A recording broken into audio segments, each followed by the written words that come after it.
We are live. Welcome to an evening with. I am Anthony Kriswitz. My guest tonight is Tyler Ramsey, musician, guitarist, dad, entertainer. I don't. The list can go on and on. But we are here tonight to talk to Tyler, who has been on my list of interviews that I've wanted to do, and we finally got everything squared away. So thank you so much for coming on, Tyler. Man, thanks for having me. That was a cool intro, by the way. Oh, I like your thanks. intro. You Um, talking about how because I wrote that up for you, or are you talking about the music? the music and that part that where you just introduced me, both of those parts together made for the perfect beginning to a hopefully good conversation. I hope I'll so try too. and I'll try and hold my end up. And I'll try not to screw it up. Okay, you're So probably a little Tyler, more. listen. Oh, not I didn't mean to cut you off. Oh no, go ahead. Sorry, go ahead. We're in a weird time, Tyler. I mean, in realism, we're in this pandemic. We're all kind of locked up and stuff like that, and we're still trying to find that sense of normalcy. And music is very much a healing part of trying to cope with things. Your music, and I have people that are watching right now that have mentioned this, have been a very crucial part of being able to heal during that time. So I want to say thank you for having the ability to listen to music like yours in times like that, that can be a part of that healing process or that comfort process to get us through these times. With that being Thank you. yeah, no, it's it's important. I think a lot of time, I think right now, when we in 15 years we're going to look back at times like this, and it's going to be the artist that really should get a lot of credit of how they were able to help us kind of move through the days. Yeah, It's tough because the monotony of day and not being able to do what we normally do. right. It's good to have that familiarity, at least of music, of something we miss and seeing live to what we are now. Yeah, I've had a couple people reach out to me just through social media and tell me that they like a certain song has helped them recently. And for me, like normally I get that interaction from people after a show or whatever. We can talk about the songs or what they mean to people, but like it's been really special to me to hear from people during this time that have like latched onto a song and they'll send me a really sweet message like, hey, this song has been keeping me going or whatever. It means a lot. And yeah, so that's very cool. It's very important. And it gives me some sense of connection that I have lost over the past year, where I'm so used to like directly performing a song for people, and I'm not getting to do that now. So just hearing that people are actually listening to the music that I put out is pretty darn good. So, Well, I mean, the great thing about the musician and listener relationship is that it's you're putting the love and the ability of your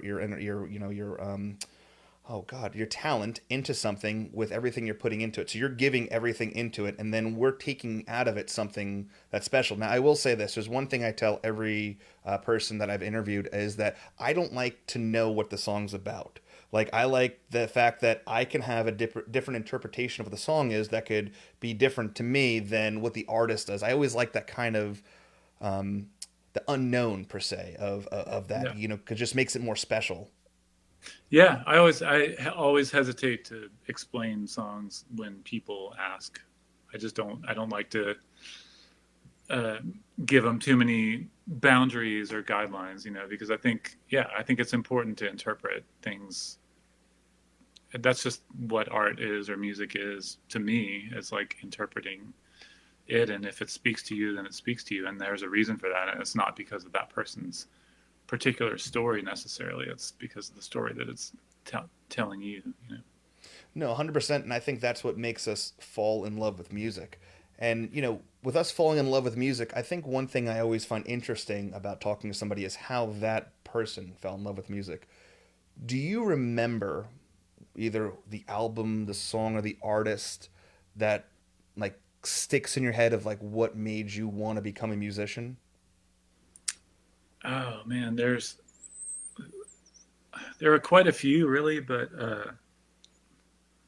I remember like the acoustic guitar for me was like, oh, it was like hearing solo guitar players like Michael Hedges or Leo Kottke, those kind of Hmm. people that were playing like fingerstyle guitar and just and doing like composition on the guitar. And uh, I kind of latched onto those things early on when should have been listening to like, I don't know, more popular music. I guess I think I was like in eighth grade or something when I discovered Michael Hedges, and my uncle gave me a cassette tape of Leo Kottke, like "Shout Towards Noon" and 6 and 12 string guitar on the other side, and I just was like, I want to try and do that. You know, I want to try and play guitar like that and see what I can do. And but there have been all kinds of huge waves of influence. Like, you know, I was into like REM early on and the Replacements and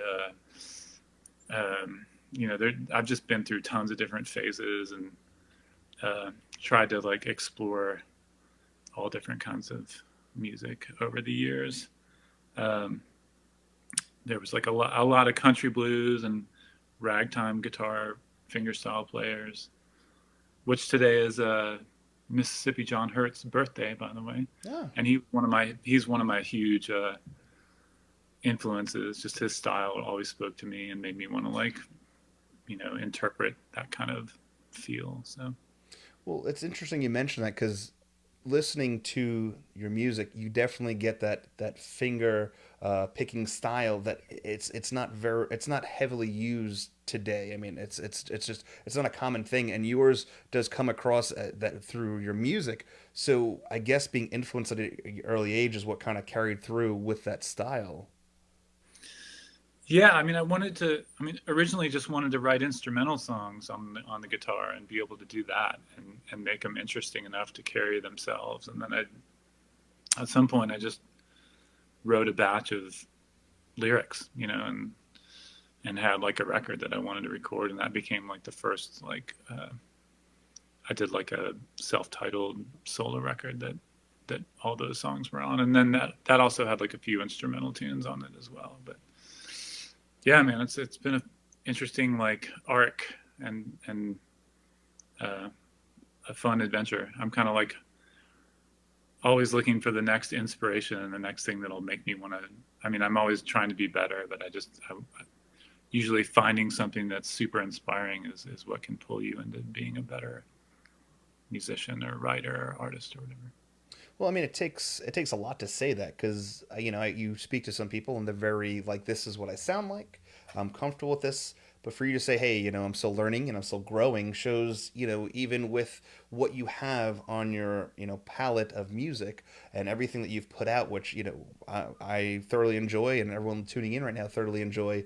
It just shows like the growth that could potentially come from it, and that's exciting too because as a fan of your music and listening to the growth progress, it's kind of like we're on that journey with you as we're getting things. So that's always fun to know. Yeah, I try. I mean, man, there's so much to learn. There's a lot.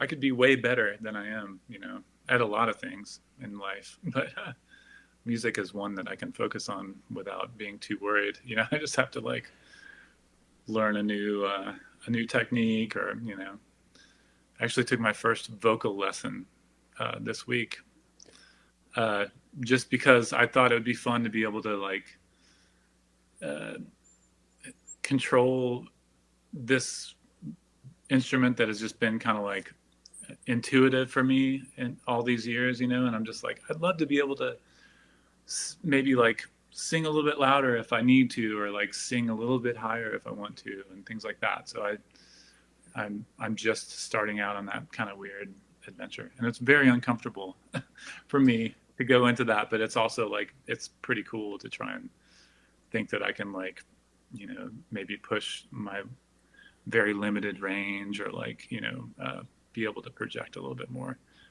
with my voice. So yeah, I'm trying to do that, and I don't know, trying to learn how to play banjo and all kinds of things, man. Just Well, it's not you know, like we don't have enough time right now. yeah, we got some time on our hands for sure. A couple people, Trey Bush says Neil Young. I hear Harvest Moon in your work, among others. Hey, Trey.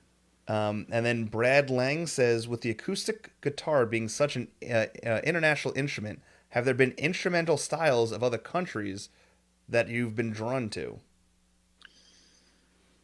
Yeah. So the Neil Young, I'm a huge Neil Young fan, and anytime that I get any kind of minor comparison to that is a total compliment. Obviously, I love Neil Young and his songwriting and everything, and the fact that he's always just kind of like kept moving in his career. Just almost to the point of like just pissing off fans here and there and continuing to move forward. So yeah, I love that stuff. Guitar, international guitar styles. Um, Man, I think like I did study like a little bit of classical guitar, but I listened to tons of music from all over the place, and I think that kind of filters in a little bit. But I never, even like with the stuff that I've been really into, I never really sit down and just try and like learn that exact thing. I just try and hope that if I'm listening to it a lot, hope that it somehow filters into what I do in a way. I don't focus on like, uh, and this has probably held me back a little bit, but I've never really sat down and like note for note, like learned how to play a guitar solo or like learned how to play like uh, anybody's song like in the exact way that they did it, which I think that's a way that a lot of people learn and advance. But I've always just kind of, I don't know, just dabbled around. But there's tons of international music, like international uh, flavors that I'm into. I won't name any, of course. I'm just gonna say that. Questions are coming in, but I'm going to jump on this one too. Okay. Because you mentioned the banjo that you're starting to learn. What styles of banjo are you learning right now? I'm just trying to learn clawhammer. So I've been working on that for a very long time. Seemingly, it's been like uh, I think I've really been focused on it for like 4 years, but I haven't really gotten anywhere because I haven't. That's one of those things too. Is I need to sit down with a really good clawhammer banjo player, which there are many where I live. And I just need to learn from somebody. That's the way that music is kind of passed down. Uh, I know you can like watch videos and stuff too, but I feel like I'd really benefit from sitting down with somebody and having them teach me a song or show me what they're doing, and you know. Yeah, more. So I yeah, don't know. Hands Warhammer. on is more It's so. interesting. What's that? I said hands on is just more interesting. Being there and I don't know. I have like you can watch videos all day long about something, but I like sitting next to somebody and kind of like that true visualization, and then like having that feedback come back to that I learn much easier that way than I don't know because you can watch YouTube videos so you're blue in the face to learn how to build an entire house, but is it going to work? Well, I don't know. Right. It all depends on the Yeah, person. you got to be hands on, and I agree with that. And I think that's the best way to pass music on to people is to just be in a room with them, which we can't do right now. But yeah, that's one of my plans. Is there's a couple guys here in town that are just mind blowingly good Yeah. Now you had climber players. So. And you had mentioned that your first album that you'd put out, which solo, which was in 2004, your self-titled album, was that the first time that you were doing music, or were you in a band previous to that?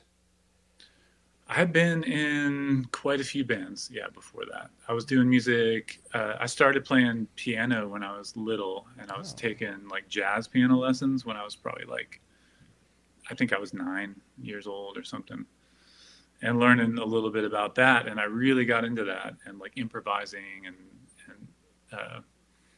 was really deep into the kind of jazz stuff.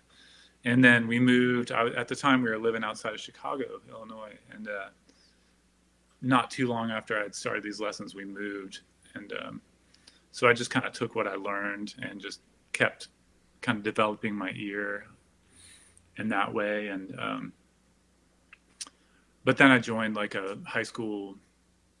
I had like a band in high school called Dead Reckoning my freshman year, and then we like had another band called like Shadow Boxes, and I was normally the bass player in those bands, and then after that, I played bass in a band that uh, kind of traveled around a little bit and toured, and then I came up here and started my own kind of like instrumental band. So I went back to the keyboard and was writing tunes on the keyboard, and we did that for a while, and then I arrived at the songwriting thing, and that's when I felt like I was like doing something that really I was connected to, and that put that record out. I, what was the first band name again? Dead Reckoning. Dead Reckoning. Yeah. I I love because I was outside of Nashville. I was in Brentwood, Tennessee, between Franklin and Brentwood. And yeah, the first kid I met when I moved there was this guy Jeff Moore. He was my neighbor, and he he was like into skateboarding. I was into skateboarding, and like so we like skated around for a while, and then I rented a bass so I could like start a band with him, and we just played. We played like replacements tunes, and I don't know what else we were doing. All kinds of stuff, man. it's listen. I just love like especially when talking like I think first band names are defining for a human being. Yeah. Actually, this is a flyer from the first band I was in, which was Champagne Breakfast, which is a god awful name. But Nice. it defines you. It's interesting because like back then, especially then, like when you're in your first bands and stuff, it's the thought process being put into that name is more complicated than the actual like the rest of it. But Yeah. I always find it interesting to those names. But that's a good one. I mean, that's not a terrible name. I've heard some pretty bad ones. Yeah, he was my buddy Jeff was super cool. He was like my best friend when I moved to Nashville, and he would like screen print his own shirts in his garage, and like just he had good taste in music. He introduced me to a lot of stuff like early REM and replacements, and you know, um, and he I think he came up with that name. I actually the reason it's so fresh in my mind is I was cleaning. We were talking earlier about getting to do house projects Yeah. because we're just like home all the time. So I was cleaning out this shed, and I've got a bunch of boxes that I haven't looked in years, and I was digging through cassette tapes and found the Dead Reckoning cassette tape So you in there. actually found you actually because that's rare. You I have the know. music from your first band. Yeah, it's up there in the shed still. I'm trying to figure out what to do with it. Oh God, that is something that needs to be put out in the world. Like that needs Yeah. listening. Maybe not for like purchase, but maybe that's one of those things like you had talked about, you are looking to potentially do different things down the road with things like this. Like maybe that could be like a listening party. Like it's once you hear it, then afterwards it'll never be heard again. That's right. Yeah, I'll have to get Jeff to approve, but maybe we can do that. Oh, that'd be great. I mean, I have now. Listen, I'm pretty sure yours is a lot better than mine. I have something from my past, but that will never see the light of day. I realize that I'm glad that I continued down the path that I went, and I don't know how successful a musician I would have been. Now, you've done a lot of music recently. You had an album come, or you had an EP that came out in October of last year. Hmm. I found a picture of you. Was was it releasing an album during the pandemic in retrospect to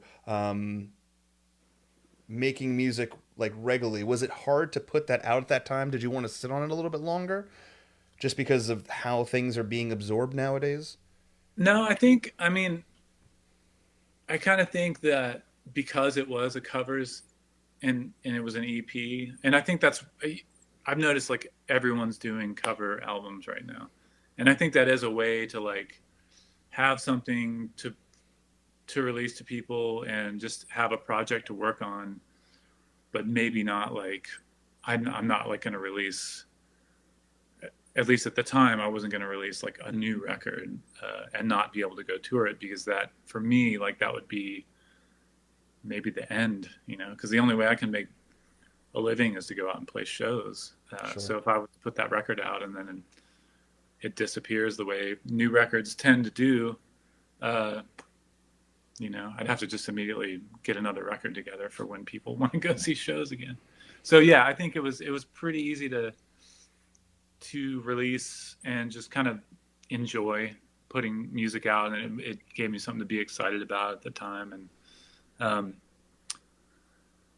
and I had actually, I mean, it wasn't planned that way. It was like I'd started working on that before, you know, before my last tour, Okay. which I was out on when I ended up cutting it short and came home. But I had already like recorded some of the tracks and like talked to a lot of the people that were going to be involved, and just kind of like was getting it ready to go. And then, you know, and then ended up finishing it here in this space, and sending a lot of stuff back and forth just through emails and stuff, Dropbox or whatever. It is. It's just it's a total different world. Was it working on those 6 songs? What made you pick those songs? I wanted to do songs that I'd played over the years, like for shows. I Most of the time I'll include like one cover in a show in a set. Um, and so Tomorrow on the Runway, that Innocence Mission song, was like one that I played years and years ago, and I actually hadn't played it recently too much. But I remember I was playing it like when I was first playing with Band of Horses, and I was opening a lot of the shows.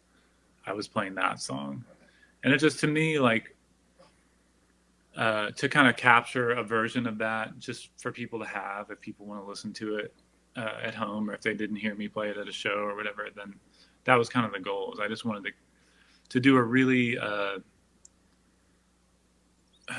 not overthought project where I was like, I didn't obsess over the takes. I wanted it to be like a performance thing where like I played the song and I felt good about it, so that's the take, you know. And then I asked someone to play an instrument with me, or someone sang harmonies or whatever. I just wanted that whole project to be really simple, and to present the songs that I've covered for, you know, over the past however many years, you know.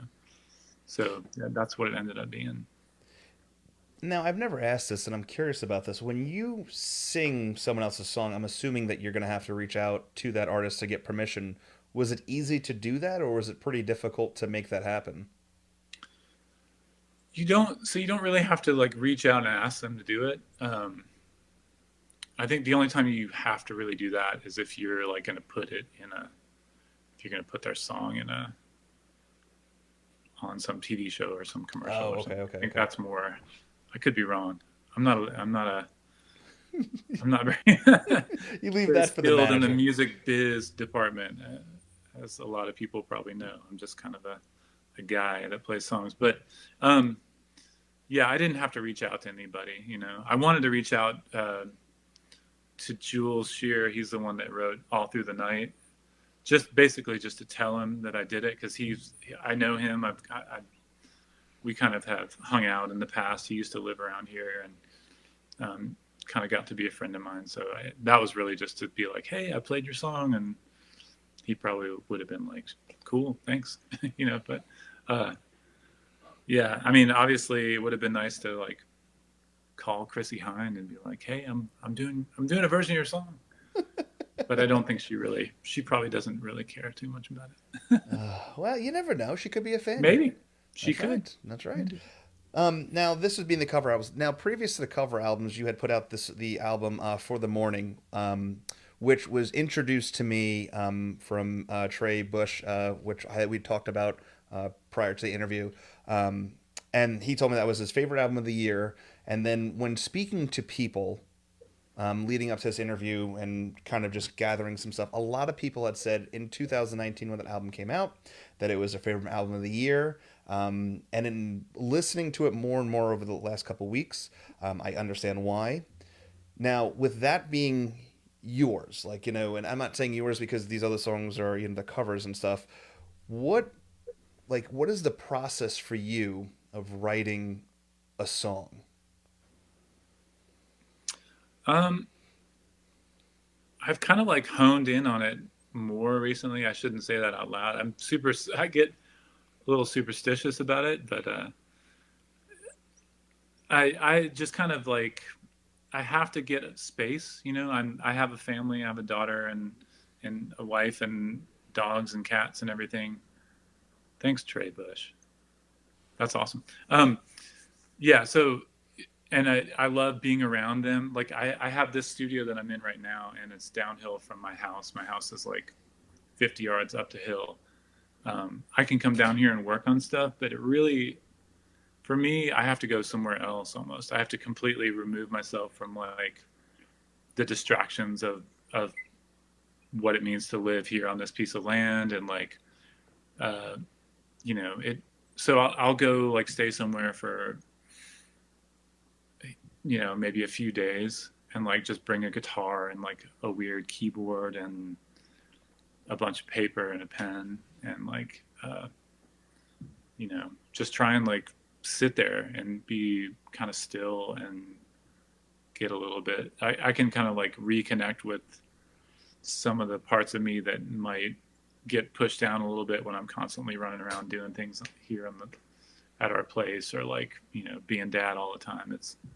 It's easy to just want to do that and not focus on the songwriting. So yeah, it takes me like getting away for a few days and like really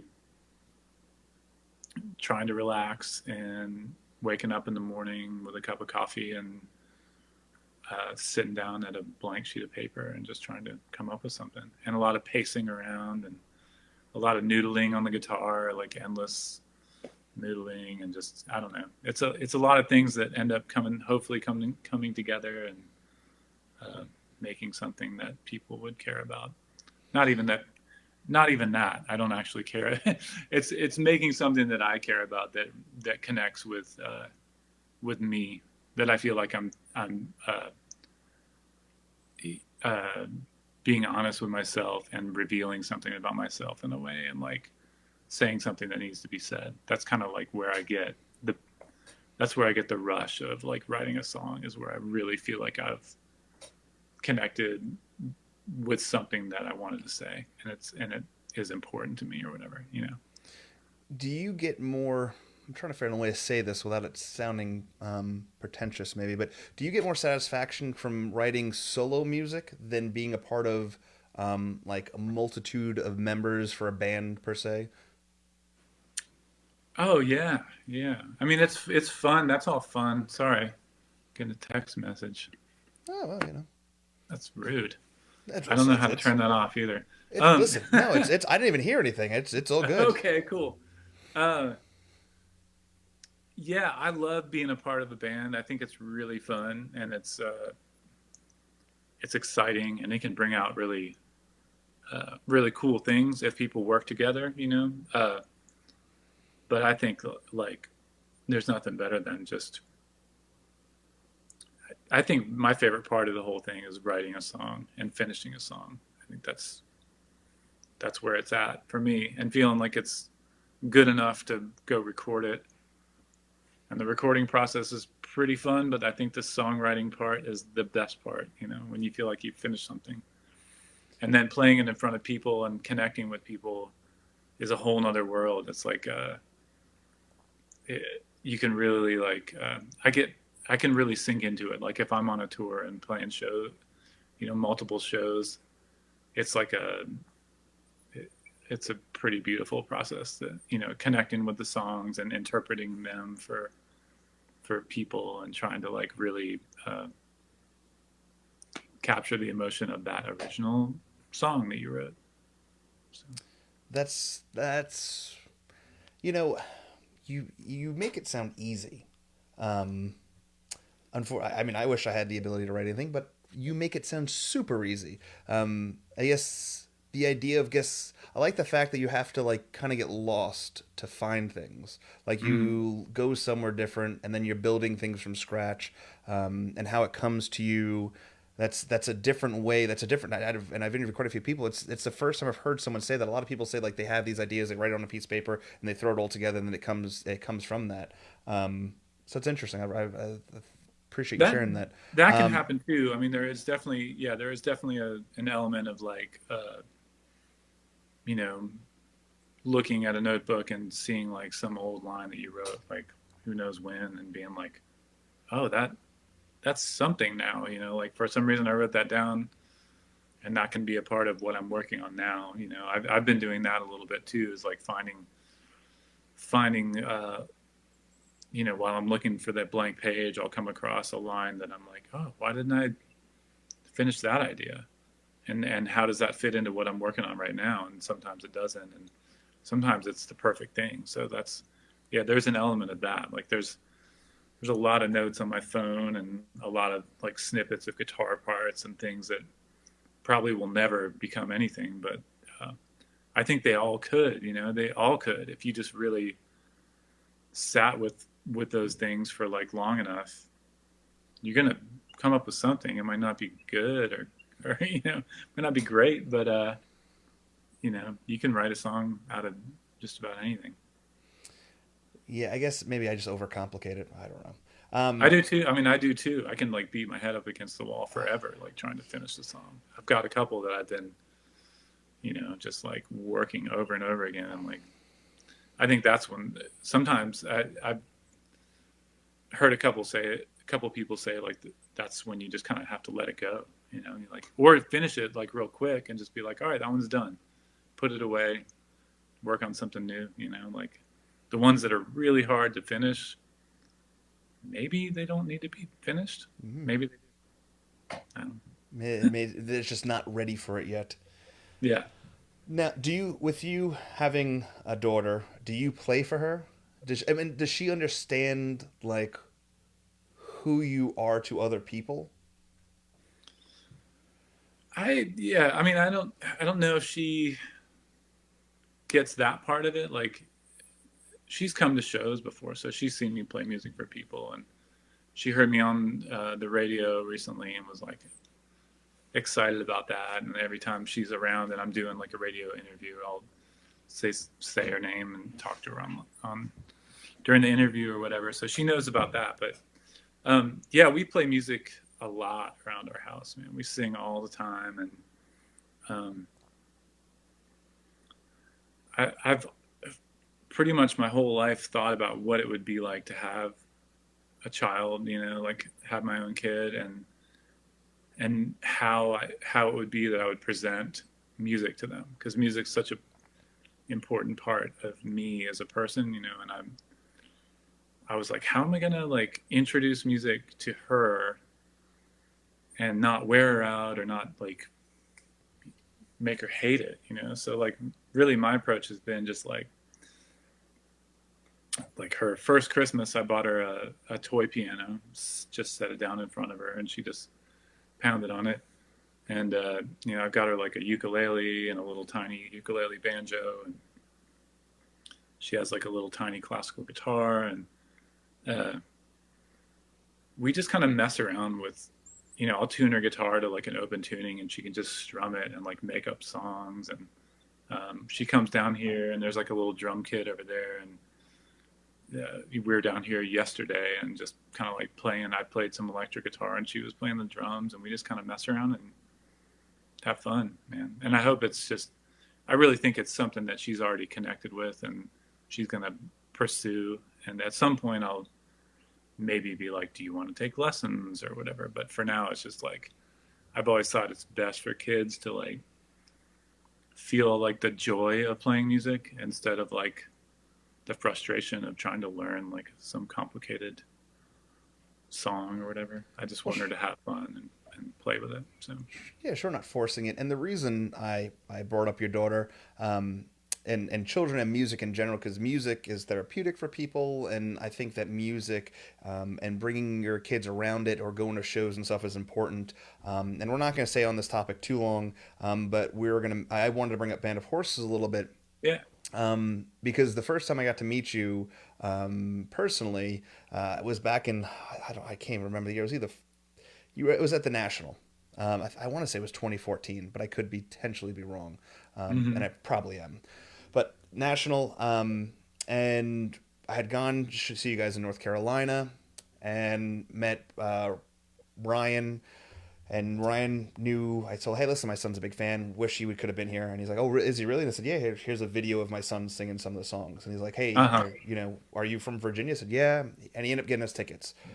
And you guys had a security guard on the rail for him, and he was on the rail the entire time, and he was singing, and you guys played to him numerous times, and you made his. I mean, we have video. There's a video on YouTube of this entire day Oh, of him awesome. going to the show and you guys playing to him, and it was just a magical moment that I've got. It's like it's one of those moments like I know this might be morbid, but it's like one of those things like you always have like that kind of like those memories like right like this is I mean those memories I cherish forever. And it was Yeah. this really cool moment. And then after the show, you guys, every single one of you, came down and you all talked to him. And I remember you gave him a guitar pick, which is all framed up in his room. Oh, awesome. And yeah, it was just and it was magical because you know music and moments all coming together to give to give me and my son and to have that. And we listen to me your music and Band of Horses, and it kind of brings those memories back. It's something that I cherish forever, so it's cool to have that, and I thank you for that. So good stuff on that end. Yeah. And then Well, I just having had a couple of experiences like that when I was a kid and knowing how important that was to me and how much it made me, because when you're super young and like you see someone on stage or you see like someone playing music and people like in the audience clapping and I don't know, you just get into it and like to have that person like say hello, like I'm thinking one experience that I had where I was actually playing, but I was like a kid when I first started like taking jazz piano lessons when I was a little kid, and like one of the first things I did was like we did like this recital, and they had like a real jazz, like a real jazz band, and I got to like sit in with those guys and play like this song that I had learned, and these guys were like old real jazz dudes that like were out playing gigs in Chicago and stuff, and I still have like the sheet of paper. They all came up to me afterwards and like were so supportive, and like they gave me their autographs and like wrote down like you know these really encouraging little things like just keep at it, like keep it going, and you sound great. And it's just that kind of thing just sticks with you. And I've had a few experiences like the one we had together where I've had a parent bring their kid in and like he's a guitar player and he's trying to learn one of my songs or whatever, and man, that if that's not like the best, be able to like talk to a kid and like encourage them to like learn and pursue like creativity and music. I mean, that's such a fun moment to have with a family. So yeah, I'm glad that we're talking now about this. time flies. It was June 20th of 2014, Okay. which is it's crazy. That was a God, what record long. was that Mirage Rock record tour? I don't even know. I can't remember what record that was. Yeah, I'm looking at I was trying to find the photos, but of course, like iPhone and going back in time, like you can only find so much. But Yeah. yeah, long time. June. I was much skinnier then too. Um, but yeah, no, that it's just cool stuff. Now, the one question I did have for you, so as you can probably tell with my the big Pearl Jam thing, and the reason I got into doing this is a Pearl Jam thing. When you with Band of Horses, you guys did play with Pearl Jam.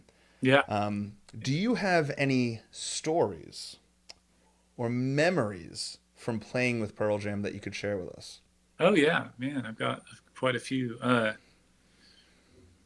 I mean, the main thing that I would say right off the bat is those guys were like just guys, like hanging out. Like they were like down to earth. Like Eddie Vedder was as down to earth as you could be, you know.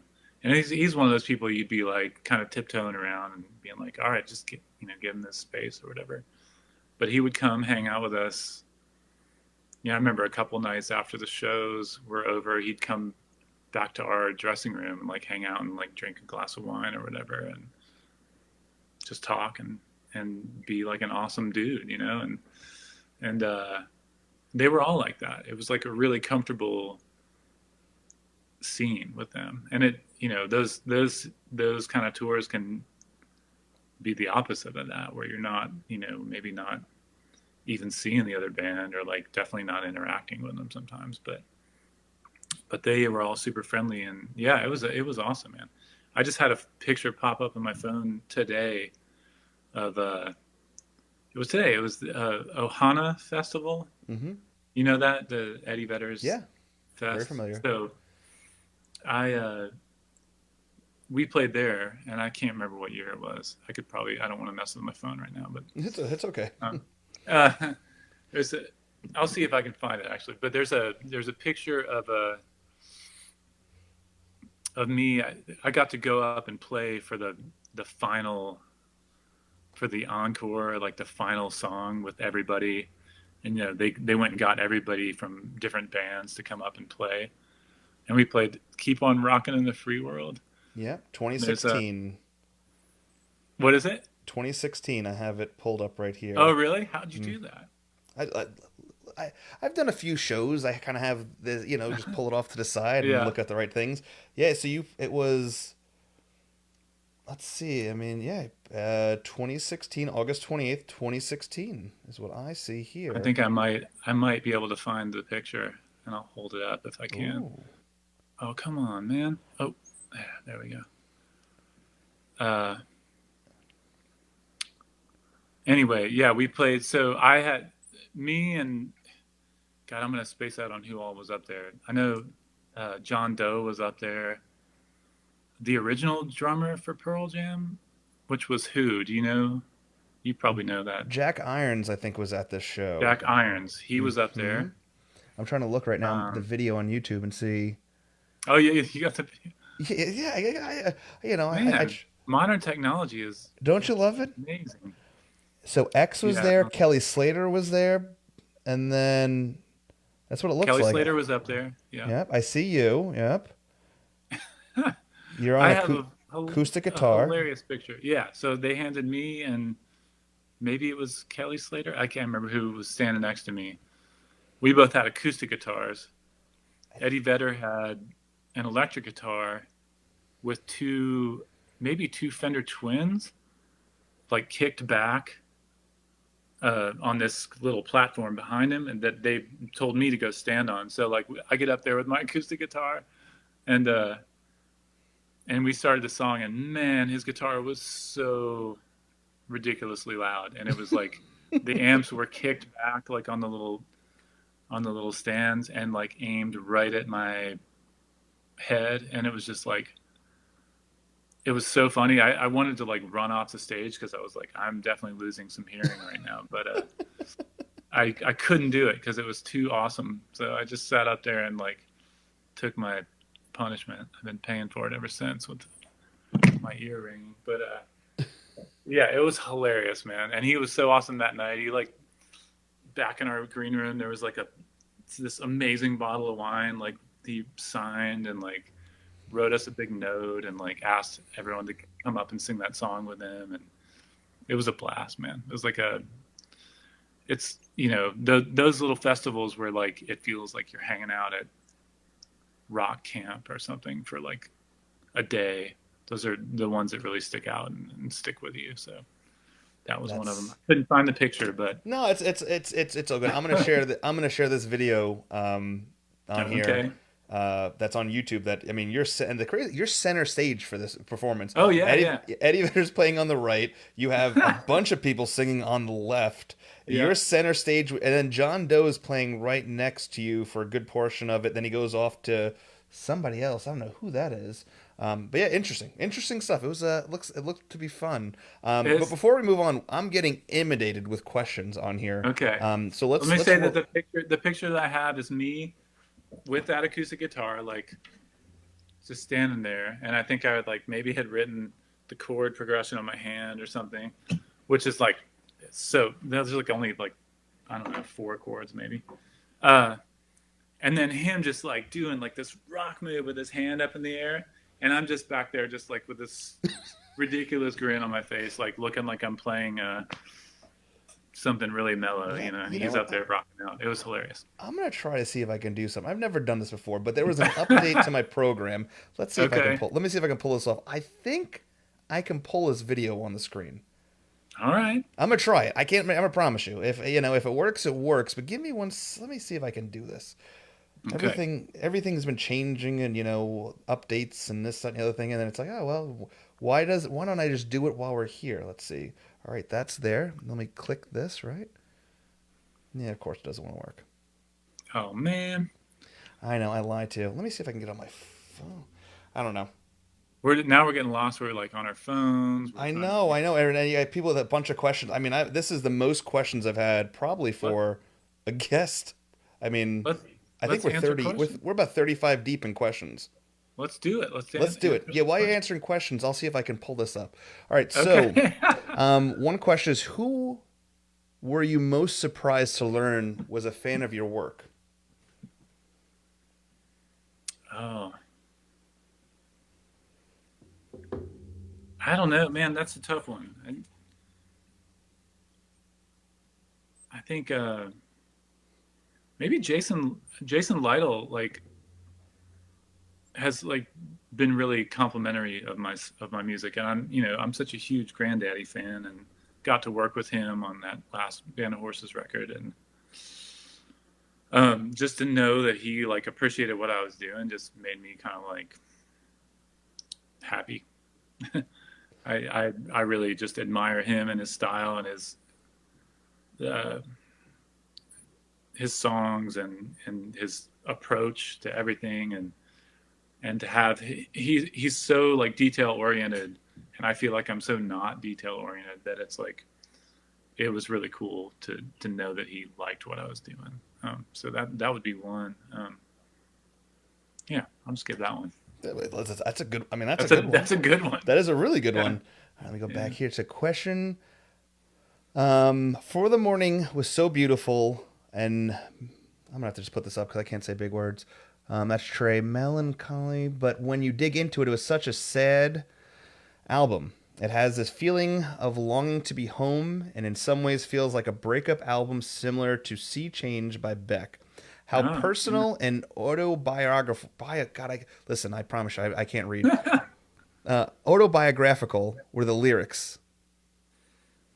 I I think the songs that I write are super personal. Like that's the only way that I write. Really, I have a hard time like creating characters and going with those. I mean, it's a blend of that a little bit, but it's pretty much me. Uh, so yeah, that record, I don't know, man. It's.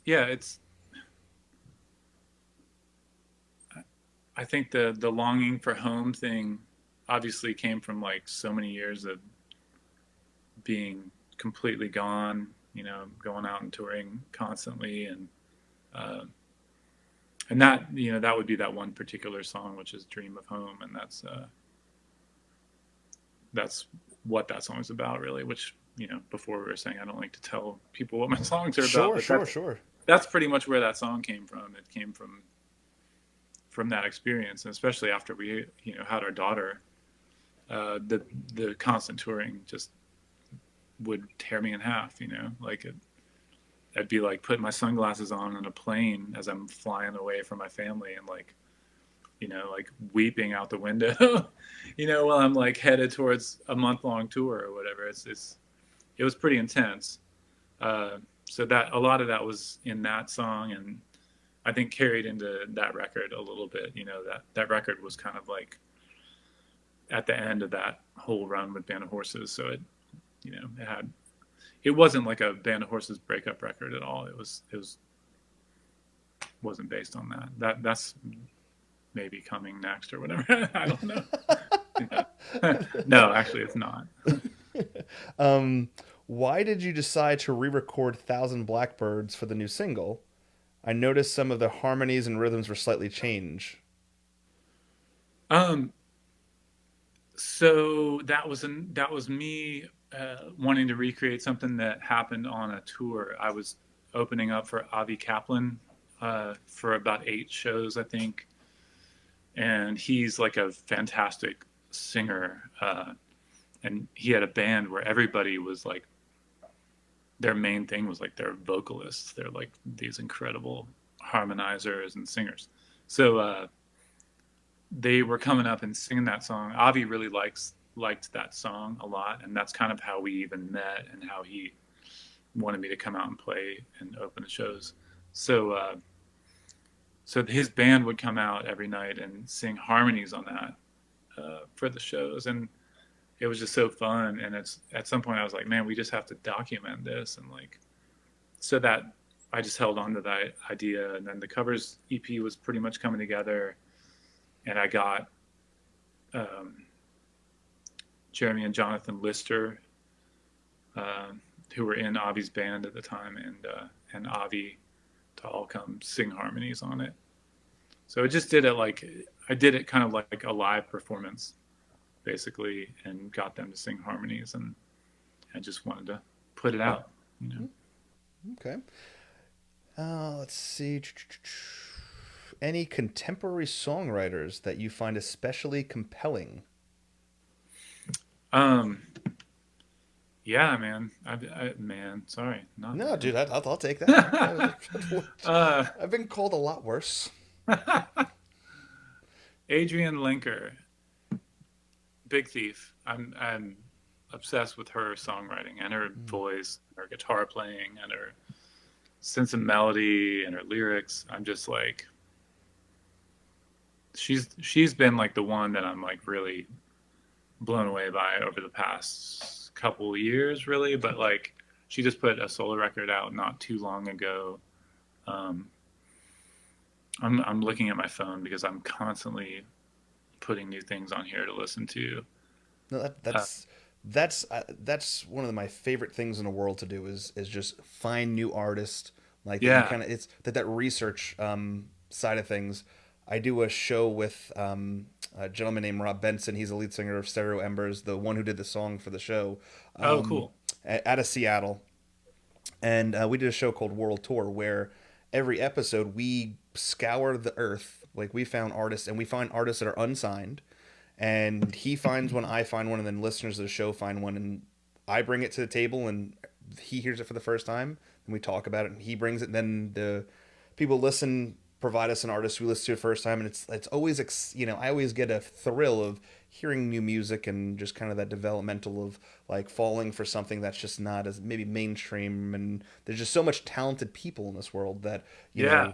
you just that they get overlooked sometimes, Yeah, I heard her like had just finished playing a show somewhere with the band I was touring with a couple years ago. And I was like wrapping cables and putting my guitars away, and it came on like that.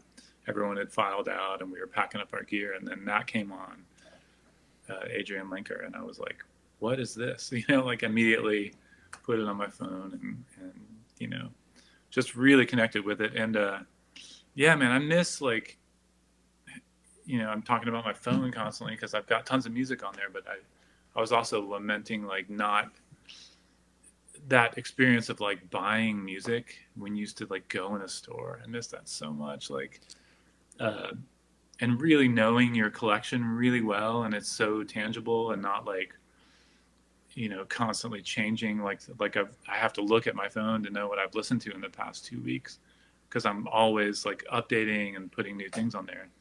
But when you were buying music, like you would really like dig into a record. So um, now it's really rare that I find something that I'm just like gonna wear out practically. But Adrian Linker and Big Thief records have been that, and a lot more things too. But that's all I can think of without staring at my phone again.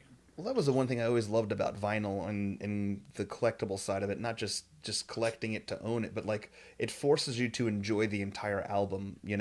Yeah, Because a lot of times nowadays it's just the entire album aspect of things. Just unfortunately, it's not there anymore.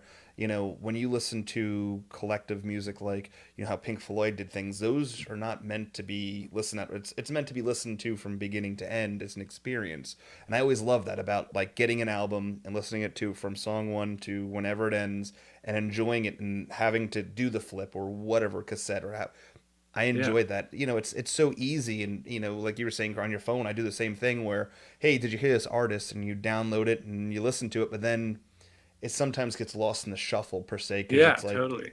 Yeah, it's a love hate relationship with this thing. Yeah, it has 150 million songs on it, but then it has 150 million songs on it. yeah, yeah. Let's see here. One thing I've seen quite a few times is, and I remember this as well, that, and I can say this, and I'm pretty sure everyone else can, that's a big Pearl Jam fan, is that with opening bands, every time you guys played Band of Horses, Pearl Jam was always side stage watching you guys.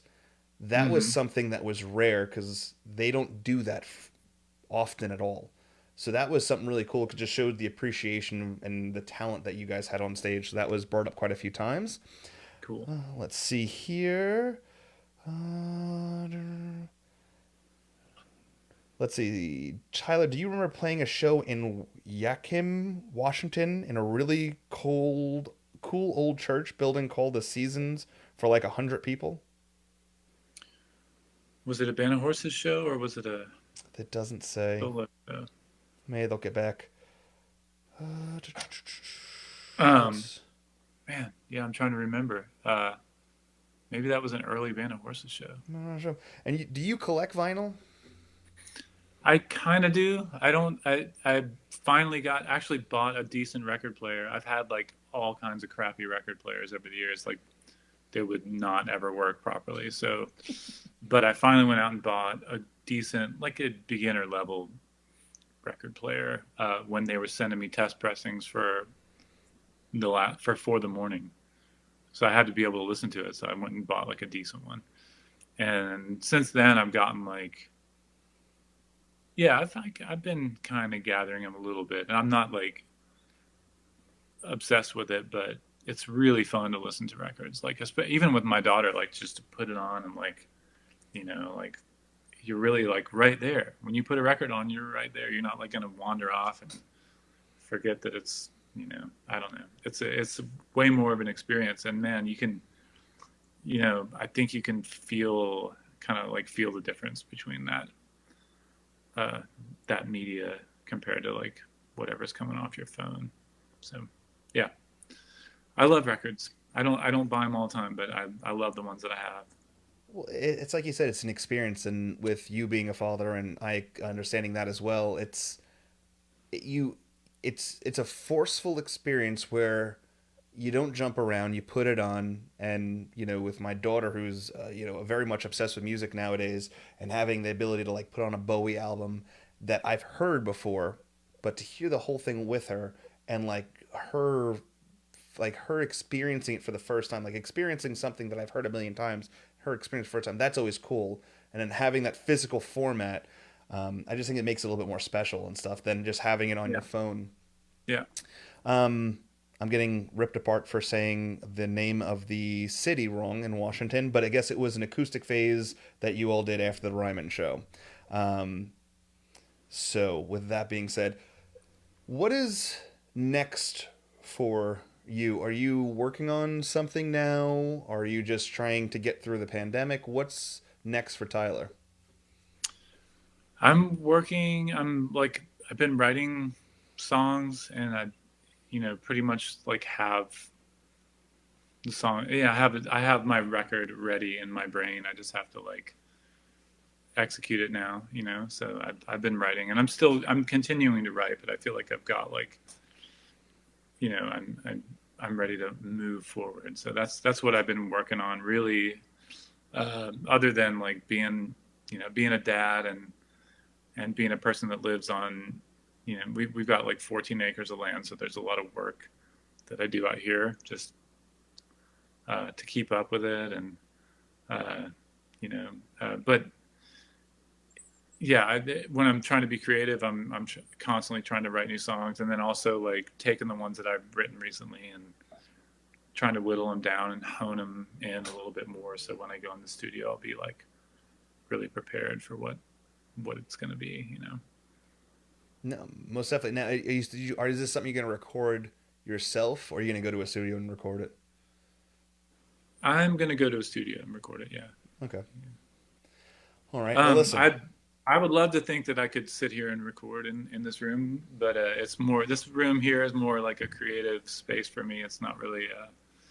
I'm not an engineer. I'm not, as you can probably tell, like by the lighting and the the gear that I have. I'm more just on my own. I'm trying to be a creative person, and then I'll let the people that have studied engineering and producing and all that stuff, mostly engineering. So I'll let them do the work that they know how to do really, really well, because I'm not that person. I would love to be that person, but I think that's a lifelong pursuit that you know that's good to take advantage of when you can, like allow those people to do their jobs. Now, and I know that we're far from it, but is there? Do you think that by the end of this year we'll see you on the road, or is it going to be something that probably won't be till next year? um, I don't really know, man. Tough to say. I haven't got any solid plans Okay. right now to get out on the road. I'd hoped to do that. I need to do that. I'd hope to do it. I miss it uh, terribly, and I'm having to like reevaluate my entire life, because I'm not doing it. It's like it's been like amazingly challenging. I mean, among all the other challenges, like just the you know the mind game that goes along with like just being completely uprooted from what you've been working toward for so long, and has been really intense. And I've realized really a lot lately that what a big part of my just core is like traveling and meeting people and getting to play songs and waking up in some you know crappy hotel and getting in the van and driving to the next place, and like you know it's been really eye opening to see how I am without all that activity. And I like exploring who I am more in this way, but I'm definitely ready to do what I do and go play shows for people and travel around and do that thing. So, uh, but when that's going to happen, I'm of a mind to like wait until it feels like I'm not putting anybody at risk, Sure. because I've already had people offer me like, hey, you want to come play here? And I'm like, I really don't. I don't want to be the cause of something. I don't want someone to have something go wrong because they wanted to try and come see me play a song or something. No, So I feel like I can wait it out till it's all like green lights all along the way.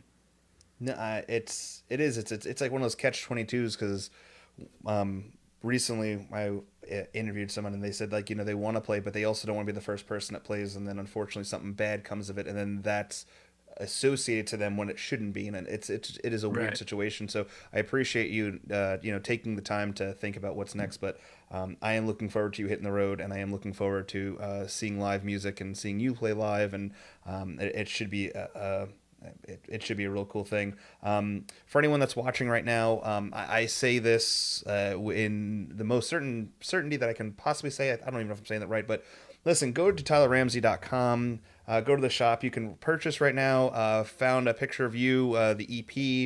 You can purchase a T-shirt. I'm actually purchasing one right now. And then Whoa. also, yeah, that's it. You see, I can Thank you, multitask. man. Yeah, So buy a T-shirt, buy a thing.